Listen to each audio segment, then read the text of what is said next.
The London Millennium Bridge opened in June 2000. For the opening ceremony, a crowd of over 1,000 pedestrians assembled on the south half of the newly completed crossing.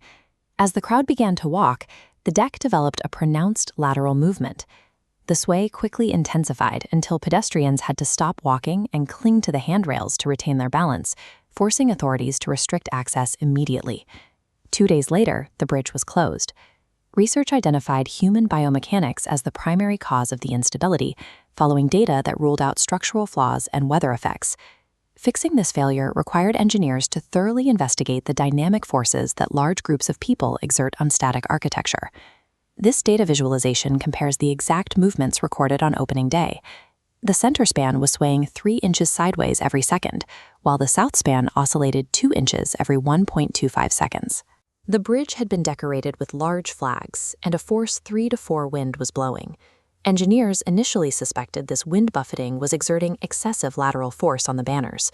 Rapid testing quickly eliminated that theory. Wind had almost no measurable effect on the bridge. With external environmental factors ruled out, the engineering team deduced that the lateral force came from the kinetic energy of the crowd itself. When a person walks on a moving surface, they instinctively spread their legs further apart to maintain stability. This instinctual action dramatically increases their lateral push against the ground. Pedestrians unconsciously adjust their gait to match the deck's lateral sway, falling into a unified rhythm.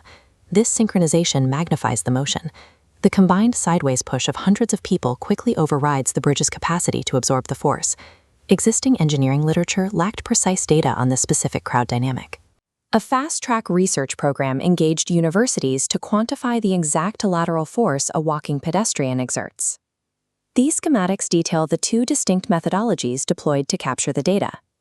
The University of Southampton tested individuals walking in place on a small shake table, while Imperial College measured subjects walking forward across a 7.2-meter platform, shifting laterally at varying frequencies. These laboratory results provided the exact quantitative data required to execute a structural fix. Engineers determined 2 viable methods to retrofit the structure. The first option was to significantly increase the stiffness of the bridge, moving its natural lateral frequencies completely out of the range of human footstep forces. The second approach was to increase the physical damping of the bridge, directly reducing the structure's resonant response to lateral movement. The Millennium Bridge retrofit stabilized the structure and established a new global standard for calculating pedestrian forces in civil engineering. This video is sponsored by the IELTS Focus.